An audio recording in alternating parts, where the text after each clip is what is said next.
Assalamualaikum warahmatullahi wabarakatuh. Tonton Fahriza Nora Official. Subscribe, like, share, and comment. Assalamualaikum warahmatullahi wabarakatuh. Assalamualaikum warahmatullahi wabarakatuh. Alhamdulillahil malikil quddus. Huwallazi asra bi'abdihi laylan minal masjidil haram ilal masjidil aqsa alladzi barakna hawlahu linuriyahu min ayatina. Asyhadu an la ilaha illallah wahdah la syarikalah lahul mulk wa lahul hamd wa huwa ala kulli syai'in qadir. Wa asyhadu anna Muhammadan abduhu wa rasuluhu alladzi la nabiyya wa la rasula ba'da. Allahumma salli wa sallim wa barik ala nabiyyina Muhammad wa ala alihi wa ashabihi ajma'in wa man tabi'ahum bi ihsanin ila yaumiddin. Asbahna ala fitratil Islam wa kalimatil ikhlas wa ala dini nabiyyina Muhammadin sallallahu alaihi wasallam wa ala millati abina Ibrahim hanifa wa ma kana minal musyrikin. Bapak Ibu jamaah yang dirahmati oleh Allah Subhanahu wa taala. Yang saya muliakan pengurus Syiar Muhibbah Subuh, semoga tetap istiqomah dan ini menjadi ladang kebaikan dan ladang pahala bagi kita semuanya. Yang saya muliakan juga segenap pengurus takmir Masjid Baitul Huda Kampung Kutablang, semoga jamaah masjid kita semakin bertambah semangatnya dalam beribadah kepada Allah Subhanahu wa taala. Guru-guru saya, tengku-tengku saya, ustadz-ustadz saya, kiai-kiai saya yang saya muliakan, dan juga Bapak Ibu yang saya sangat hormati, serta teman-teman yang saya banggakan. Alhamdulillahirabbil alamin, kita sudah melaksanakan salat subuh berjamaah dengan diimami oleh salah satu imam muda kita. Rasanya itu berbeda. Ketika diimami oleh imam muda, rasanya kita merasa jadi muda semua ya Pak ya. Saya lihat wajah bapak-bapak seketika menjadi usia sekitar 20 tahunan ini insyaallah. Yang ibu-ibu 17 tahun ya Bu ya. 17 tahun. Kenapa? Karena semangatnya. Maka kita meminta dan berdoa kepada Allah, semoga salat subuh yang kita laksanakan tadi diangkat dan diterima oleh Allah Subhanahu wa taala. Salat yang kita laksanakan tadi menjadi bekal supaya Allah mengumpulkan kita semua di dalam surganya nanti. Salawat dan salam semoga senantiasa tercurahkan kepada baginda Rasulullah Muhammad sallallahu alaihi wasallam. Kita juga meminta kepada Allah semoga di hari akhir nanti Allah izinkan kita berada di surga yang sama bersama baginda Nabi sallallahu alaihi wasallam. Bapak Ibu jamaah rahimakumullah, tadi saya sudah diperkenalkan, saya baru pulang, baru menyelesaikan pendidikan S2 di Universitas Islam Indonesia Yogyakarta. Dan alhamdulillah sekarang baru bisa bergabung dengan Bapak Ibu. Semoga kedepannya kita masih bisa terus bareng-bareng antil jannah insyaallah. Nah, tadi saya diperkenalkan namanya Fajar Subekti Ustaz ya. Nama saya Fajar Al-Mahmudi. Saya dari Tumpuk Tengah, tepatnya itu di Blangraya itu, di kuburan baru Tumpuk Tengah saya. Dan Bapak Ibu jamaah rahimakumullah, saya minta maaf kalau seandainya dianggap tidak pantas untuk berdiri di sini, terlebih karena memang kelihatannya kok nggak meyakinkan gitu ya. Kok sepertinya masih terlalu muda. Usia saya kelahiran tahun 95 Pak. Ibu-ibu, saya kelahiran tahun 95 dan usia saya masih 27 tahun. Insya Allah kalau memang Allah berkehendak tahun ini usia saya 28 tahun. Maka saya masih harus banyak belajar dari Bapak Ibu sekalian. Tentunya Bapak Ibu sudah menang ilmunya, menang pengalamannya juga. Maka bimbingan kepada kami yang muda-muda ini tentunya akan sangat diperlukan. Baik Bapak Ibu jamaah rahimakumullah, kita sudah masuk ke pekan 459. Artinya perjalanan Syiar Muhibbah Subuh ini udah panjang. Nah, maka yang dibutuhkan dari perjalanan yang panjang ini adalah istiqomah. Kenapa? Istiqomah itu berat. Yang ringan itu, yang enak itu namanya istirahat. Kalau istiqomah itu berat, yang enak itu istirahat. Maka Dibutuhkan jiwa yang benar-benar kuat, hati itu yang benar-benar kokoh untuk apa? Tetap memenuhi semua masjid kita seperti ini. Bapak Ibu jamaah yang dirahmati oleh Allah Subhanahu wa taala. Beberapa hari ini kita mendengar kajian tentang Isra Mi'raj. Ini menjadi kultur bagi kita masyarakat di Aceh dan beberapa tempat di Indonesia, bahkan di beberapa negara, kita menghayati, mendalami, mentadabburi, belajar, mengambil ibrah dari kisah Isra Mi'raj ini. Maka saya nggak akan mengulangi lagi, nanti Bapak Ibu bosan dengarnya. Tapi setidaknya kita coba mengambil sudut pandang yang berbeda dari kisah Isra Mi'raj ini. Yang pertama, Bapak Ibu jamaah rahimakumullah, yang paling simpel saja, kenapa ada Isra Mi'raj? Itu bagaimana perhatian Allah kepada Nabi kita Muhammad sallallahu alaihi wasallam. Coba kita lihat, nggak ada manusia yang bebannya, yang ujiannya itu jauh lebih berat daripada Nabi kita, nggak ada. Rasulullah dari dalam kandungan saja itu udah diuji oleh Allah. Beliau lahir, beliau nggak punya ayah. Sebentar bersama ibunya ditinggal. Ada orang yang sayang dengan beliau pun ditinggal. Perlakuan kaumnya jahat. Beliau dilempar batu sampai berdarah-darah. Zaid bin Haritha itu sampai membuka jubahnya agar apa? Nggak ada penduduk Taif yang melempar beliau dengan batu. Segitunya keadaan Nabi kita. Bahkan beliau ketika sudah mulai berdakwah untuk menyebarkan agama Islam, tidak lantas hanya karena beliau itu kekasih Allah, disayang oleh Allah, bebannya lantas berkurang, tidak, bahkan semakin menjadi-jadi. Maka ketika peristiwa Amul Huzni, setidaknya Allah ingin menghibur Nabi sallallahu alaihi wasallam. Dan Bapak Ibu jamaah rahimakumullah, coba lihat bagaimana cara Allah hibur. Ketika Allah ingin menghibur nabinya, yang artinya Allah menghibur kita semua, apa yang diberikan oleh Allah? Yang diberikan oleh Allah Subhanahu wa taala itu adalah salat. Maka pada dasarnya setiap masalah kita, beban yang kita rasakan, semua problema hidup yang kita rasakan saat ini, itu jalan keluarnya jelas, antara dahi kita dengan tempat sujud.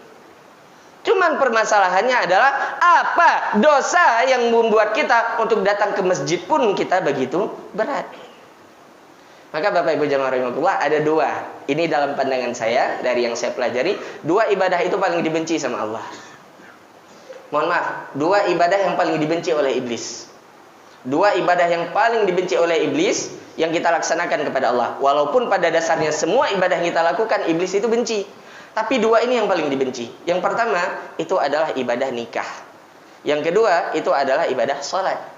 Dua ibadah ini Allah berikan tidak di atas dunia. Maka praktek nikah pertama Allah ajarkan di surga ketika Nabi Adam dan juga Ibunda Hawa. Maka hari ini ketika iblis melihat anak-anak remaja seusia saya wait keno wait kede, bawa perempuan di belakang jalan, duduk di waduk di tempat gelap-gelap, apa yang mereka lakukan wallahu a'lam bishawab, iblis senang. Kenapa? Dibiarkan saja muda-mudi itu mereka mabuk dengan percintaan mereka, mabuk dengan asmara mereka, dibiarkan saja. Kenapa? Karena mereka sedang menikmati pundi-pundi maksiat yang mereka lakukan. Dan ketika muda-mudi ini berani bergerak untuk menuju pernikahan, di situ iblis merasakan patah hati yang luar biasa. Kenapa? Potensi melakukan kebaikan bagi anak muda ini sudah hilang. Semua yang dia lakukan nanti berpahala, menjadi ibadah. Maka iblis itu sangat-sangat benci dengan yang namanya pernikahan. Yang kedua, iblis itu sangat benci dengan ibadah sholat.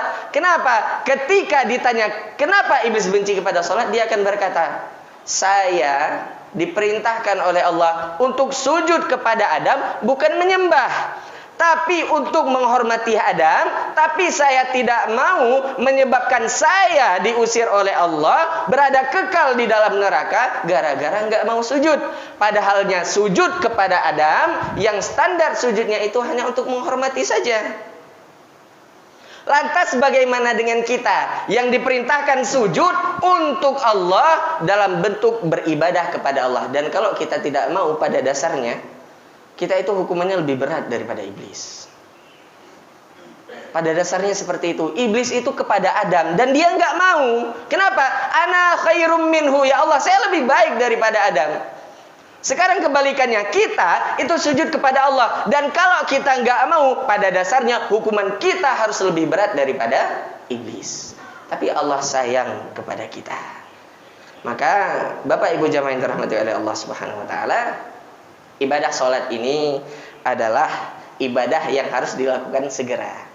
Jangan sampai kita itu sholat ketika pensiun saja ya Pak ya. Masjid itu diisi oleh orang-orang tua yang be minyak angin. Orang datang masjid kan be parfum, be minyak angin. Pakan orang itu hadung dalam. Orang datang nyo be masjid Baitul Huda agak lain betul. Bantat sujud ya Allah be minyak angin mendumpak karpet.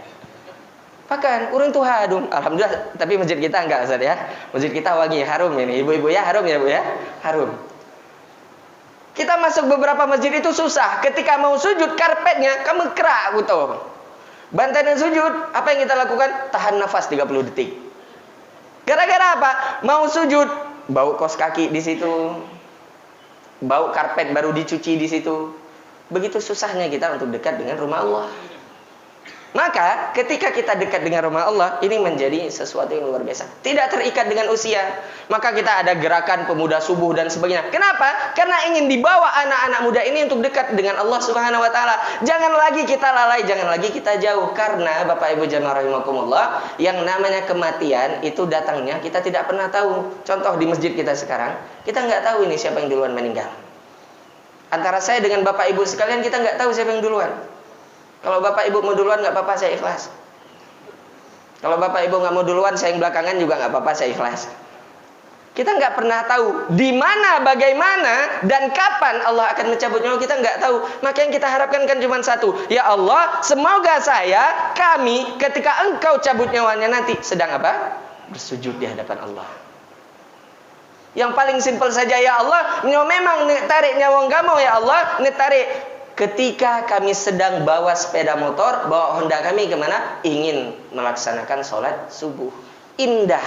Bertanya nanti Allah kepada kita, apa amalan terakhir ya Allah? Saya tadi sedang perjalanan ingin melaksanakan sholat subuh. Ya Allah, saya meninggal ketika saya sedang bersujud kepadamu. Indah sekali.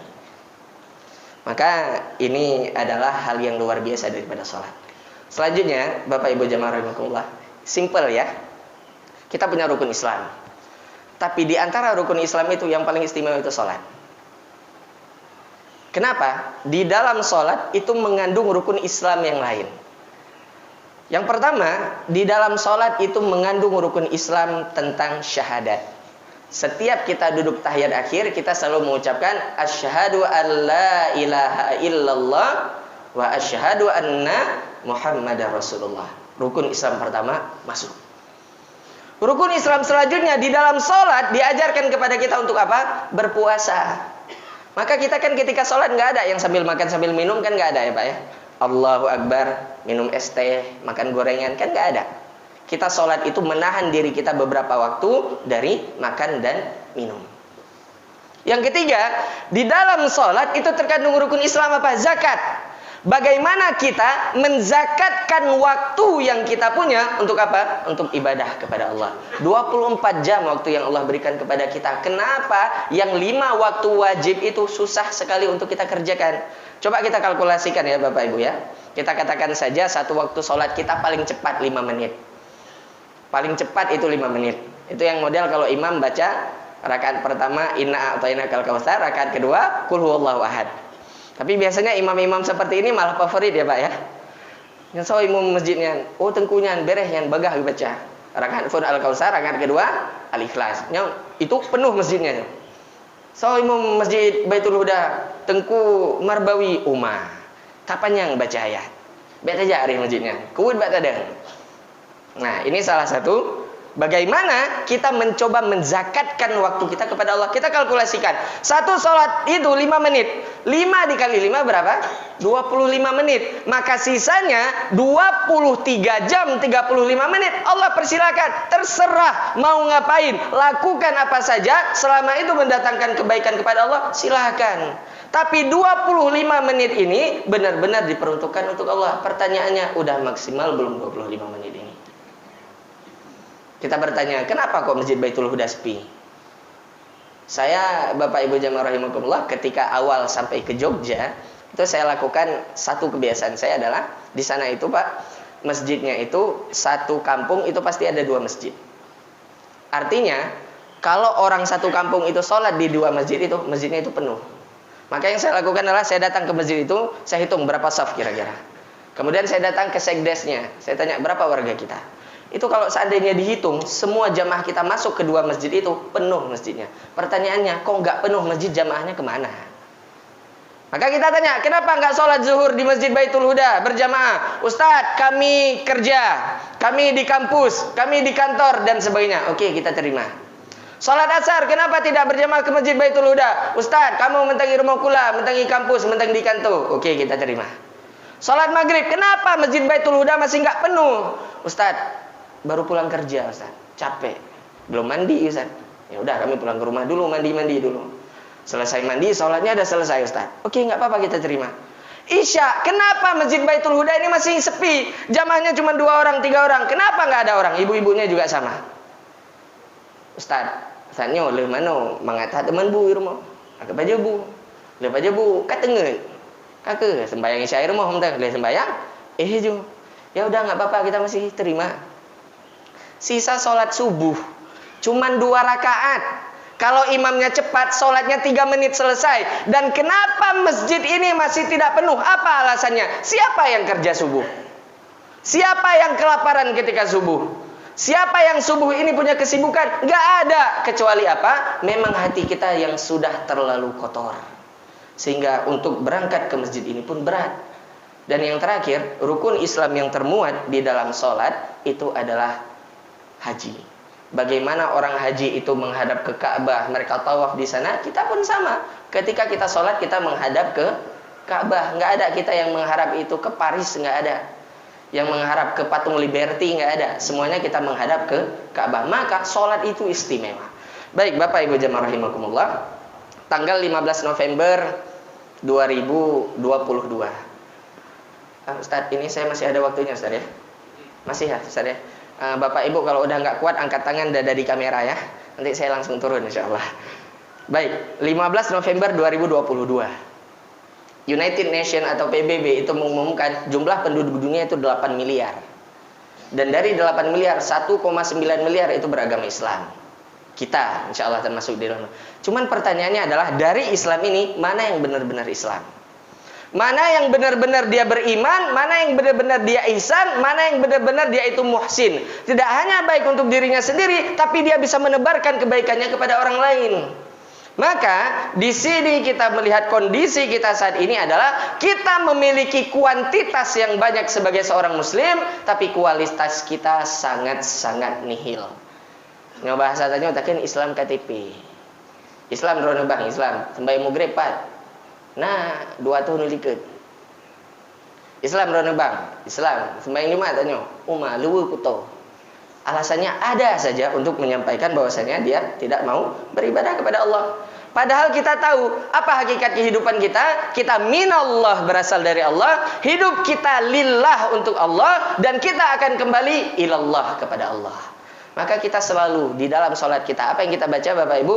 Inna salati wa nusuki wa mahyaya wa mamati lillahi rabbil alamin. Semua yang kita lakukan itu hanya untuk Allah. Lantas kenapa sampai saat ini kita masih lalai?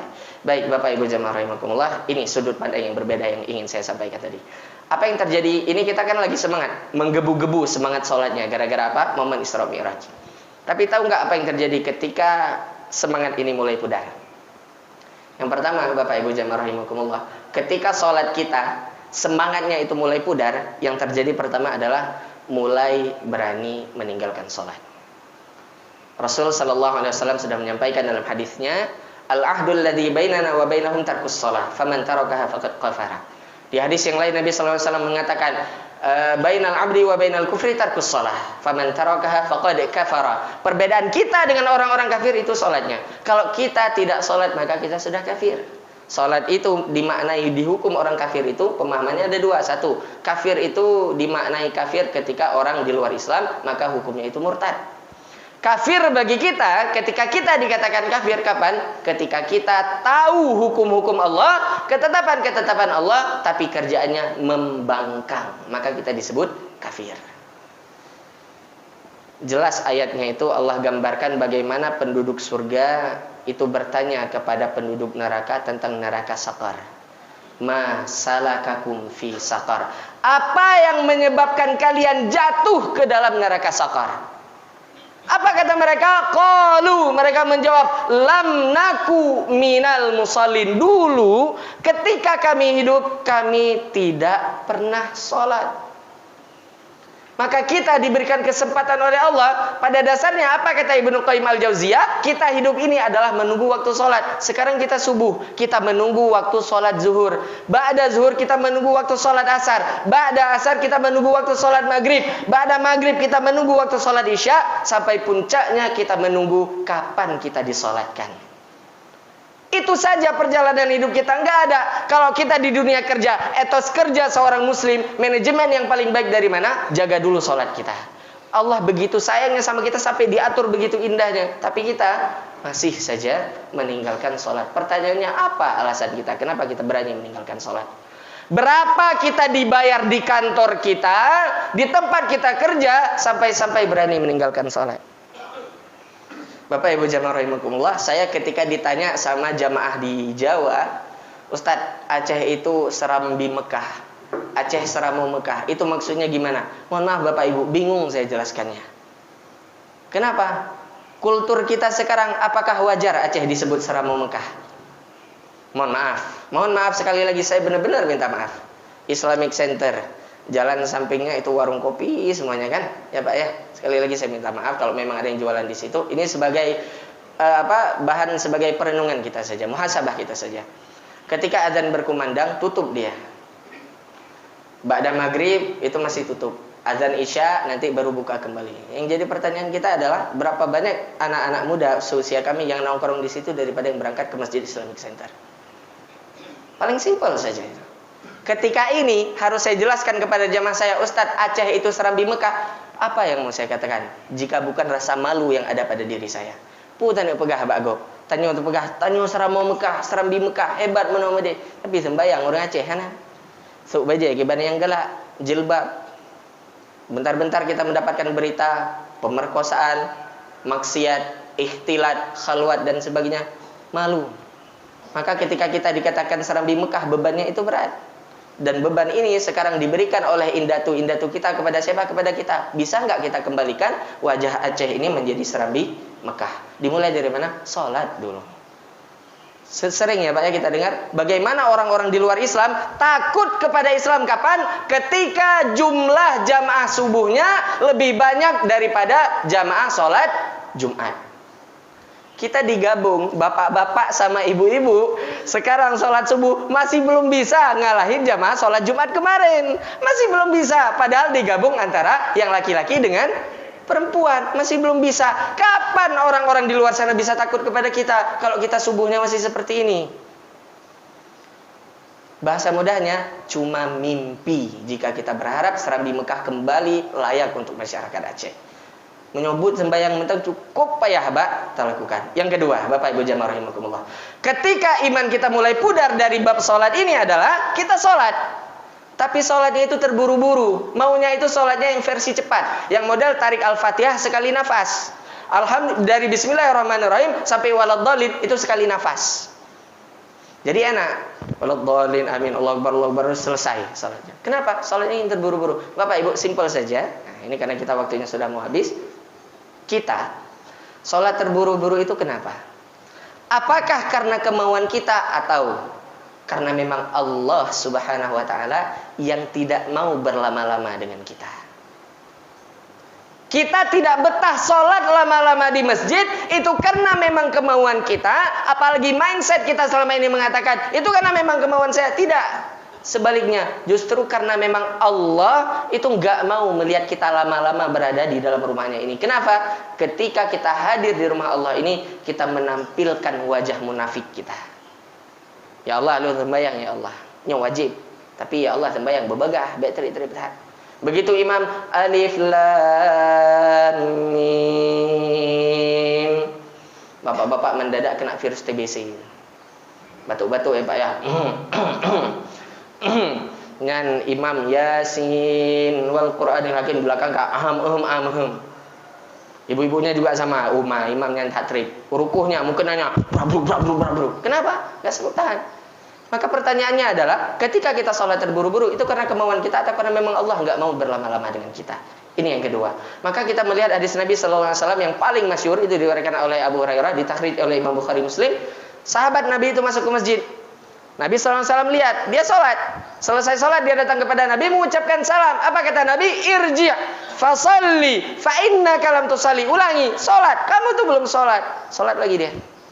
Selesai sholat, dia datang kepada Nabi. Apa kata Nabi? Irji' fasalli fa innaka lam tusalli. Sampai 3 kali. Lalu laki-laki ini bilang, ya Rasulullah, seumur hidup saya sholatnya seperti ini. Apa kata Nabi SAW? Sholatmu terlalu terburu-buru. Dan ketika disyarah hadis ini, laki-laki yang sholat ini, Bapak Ibu, dia sholat seperti itu selama 60 tahun. Yang artinya, selama 60 tahun dia sholat, sholatnya terburu-buru, dan sholatnya tidak diterima oleh Allah Subhanahu. Maka kita menikmati ketika imam Alhamdulillahi Rabbil Alamin. Itu di pikiran kita udah, ya Allah, luar biasa nikmat yang kau berikan. Kita tanya Allahu Akbar. Kompor lempelen belum. Sami Allah liman hamidah, wujud udah ketinggai. Pikirannya udah kemana-mana. Menunjukkan apa? Hilangnya rasa khusyuk kita kepada Allah. Satu lagi contoh, semoga di masjid kita nggak ada, Ustaz ya. Anak-anak dilarang ke masjid di bawah umur 5 tahun. Katanya bikin ribut dan sebagainya. Simpel saja yang ingin saya katakan. Anak-anak ini ribut, masalahnya apa? Alasannya, Ustadz, bikin sholat tidak khusyuk. Mereka ribut, teriak-teriak, kami terganggu dan sebagainya. Kita ini sholatnya tidak khusyuk gara-gara anak-anak ribut atau karena memang hati kita yang kotor? Anak-anak itu ke masjid lari-lari, lompat-lompat wajar. Namanya juga anak-anak. Yang nggak wajar itu kalau bapak-bapak, ibu-ibu ke masjid lompat-lompat, teriak-teriak, itu nggak wajar. Anak-anak itu yang di belakang itu, mereka jak masjid tengah iman latu-latu tatu. Biarkan saja. Kenapa? Jiwa mereka nyaman di masjid, sudah terbiasa. Ketika mereka seperti itu kemudian kita marah, malah mereka nggak mau ke masjid lagi. Cuman ada tapinya. Tapinya apa? Diajarkannya ente waktu sembahyang bek gabu, waktu ceramah bek gabu, kan bisa. Daripada dari awal kita udah ngelarang mereka ke masjid, bek aja masjid, kaku beragabu dan sebagainya. Nggak mau mereka ke masjid. Maka ini kita harus hati-hati untuk generasi muda ke depan. Yang ketiga, Bapak Ibu jamaah rahimakumullah, kita sholat. Sholatnya lama. Tapi ba'da sholat kita tidak mau berzikir kepada Allah. Assalamualaikum warahmatullahi wabarakatuh. Assalamualaikum warahmatullahi. Padahal Allah menyampaikan, ujibu da'watad da'i idza da'an. Semua mau kita minta sama Allah. Syaratnya satu, idza da'an. Mau nggak kita minta? Kita ngangkat tangan gini aja beratnya luar biasa. Menunjukkan apa? Betapa sombongnya diri kita. Ngangkat tangan seperti ini, ya Allah berikan ini, berikan ini, berikan ini. Nggak mau. Kenapa sombong? Merasa diri kita cukup. Sehingga semuanya kita tidak perlu lagi minta sama Allah. Sholat, tapi zikirnya nggak ada. Selesai sholat kita langsung keluar. Yang keempat, Bapak Ibu saya percepat. Yang keempat itu adalah ketika kita kehilangan semangat kita dalam sholat, maka yang terjadi hilang semangat ke masjid berjamaah. Maka yang terjadi pada saat itu adalah ketika azan berkumandang, nggak apa-apa lah sholat di rumah saja, nggak apa-apa lah saya sholat di kamar saja dan sebagainya. Yang paling simpel saja gini Bapak Ibu, ini yang paling unik ya terjadi di keluarga kita. Qadarullah umpamanya tadi hujan kita nggak bisa ke sini. Maka satu rumah itu kan kita ada bapak, ada ibu, ada anak, mungkin ada kakek, ada nenek di dalam rumah. Harusnya, idealnya, kalau kita tidak berangkat ke masjid karena hujan itu, kita satu rumah ini bisa sholat berjamaah. Tapi apa yang terjadi di keluarga kita? Anak sholat sendiri di kamar, bapak sholat sendiri di kamar, ibu sholat sendiri, kakek nenek sholat sendiri. Benar atau benar? Benar. Padahal itu kita satu rumah. Kenapa kok nggak mau berjamaah? Alasannya tadi kan karena hujan. Nggak apa-apa, nggak usah ke masjid. Kenapa nggak mau berjamaah di dalam rumah? Maka hilang semangat berjamaah ini berbahaya. Padahal pergi ke masjid, satu langkah menambah kebaikan, satu langkah menghapus dosa. Dan yang terakhir, Bapak Ibu jamaah rahimakumullah, puncak ketika sholat kita itu dalam posisi iman kita ini lemah, atau iman kita lemah dan berhadapan dengan sholat, itu adalah kita merasa sholat ini hanya buang-buang waktu. Jadi kita merasa, ya tajak masjid, saya ikut SMS, saya ikut GPS dan sebagainya. Hai tajak ceramah ku trip, habis wate lung rapat dan sebagainya. Seakan-akan salat itu menghabiskan waktu kita, menyia-nyiakan waktu kita. Ini puncaknya dan ini yang paling parah. Ketika diajak solat, hanji kuja ilung narapat ya atunya, hanji ja yo pakat, ilung na perlena gitu. Seakan-akan urusan dengan Allah itu bisa ditunda. Ini yang paling parah. Sebagai penutup, Bapak Ibu jamaah rahimakumullah, masjid ini rumah Allah. Kita yang datang ke sini jadi tamu Allah. Kita datang ke sini bukan karena siapa penceramahnya, bukan siapa imamnya, bukan siapa muazinnya, siapa takmir masjidnya. Kita ke sini bukan karena itu. Kenapa kita ke sini? Karena kita ingin menjadi tamu Allah. Dan ketika kita menjadi tamu Allah, terimalah setiap hidangan yang Allah berikan kepada kita. Semakin betah kita di dalam sini, maka itu menjadi tanda semakin betah kita nanti berada di dalam surga. Sebaliknya, ketika kita susah untuk bertamu di rumah Allah, jangan harap surga itu akan diberikan kepada kita. Kalau kita pernah berpikiran, saya tidak mau ke masjid, itu karena kemauan saya, itu salah besar. Kenapa kita tidak mau ke masjid? Karena memang Allah tidak mengizinkan kita melangkahkan kaki ke dalam rumahnya. Bukan karena mau kita. Saya tidak ke masjid, itu kan karena kemauan saya, tidak. Tapi karena memang Allah tidak ingin melihat kita hadir ke dalam rumahnya. Dan Bapak Ibu jamaah rahimakumullah, masjid ini bukan tempat para tengku. Masjid ini bukan tempat ulama. Masjid ini bukan tempat orang-orang salih. Masjid ini Allah peruntukkan untuk siapa? Untuk para pendosa, para pelaku maksiat, orang-orang yang bergelimangan dengan keburukan. Mereka datang ke sini, mereka bersujud, bersimpuh di hadapan Allah Subhanahu wa taala, meminta apa? Meminta maaf dan ampunan. Allah tidak menyediakan sejengkal tanah pun untuk tengku-tengku kita, enggak ada. Untuk ulama-ulama kita, kiai kita enggak ada. Kenapa? Karena kalau Allah memberikan sejengkal tanah untuk orang soleh itu terlalu kecil, maka pahala untuk mereka apa? Surga Allah berikan. Maka termasuk masjid ini bukan tempat orang soleh. Di sini kita semuanya, kenapa kita sujud kepada Allah? Kenapa kita sholat? Karena kita sadar, Rabbana zalamna anfusana, ya Allah, kami zalim, kami jahat, cukuplah dosa kamu ya Allah. Maka kita datang ke sini bersimpuh di hadapan Allah karena kita sadar dosa kita banyak. Bapak Ibu jamaah rahimakumullah, maka dari semua perjalanan kita tadi, harapan kita cuma satu. Ketika nanti kita dipanggil oleh Allah, semoga Allah Subhanahu wa taala memberikan kita titel yang luar biasa. Titel apa? Radhiyallahu anhum wa radu'an. Semoga Allah ridha kepada kita. Dan ketika nanti Allah memanggil kita, semoga Allah memanggil dengan panggilan kasih sayang, yaitu ya ayyatuhan nafsul mutmainnah irji'i ila rabbiki radiyatan mardiyah. Puncaknya apa Allah katakan? Fadkhuli fi ibadi wadkhuli jannati. Inilah yang kita cari di atas dunia ini. Baik Bapak Ibu jamaah rahimakumullah, semoga yang kita sampaikan ini bisa menjadi bahan renungan dan tambahan wawasan bagi kita semuanya. Terima kasih kepada pengurus SMS yang sudah memberikan kesempatan kepada saya. Lebih dan kurangnya saya minta maaf kepada Bapak Ibu jika ada perkataan maupun perbuatan yang dianggap kurang pantas. Semoga di lain kesempatan kita bisa bertemu kembali.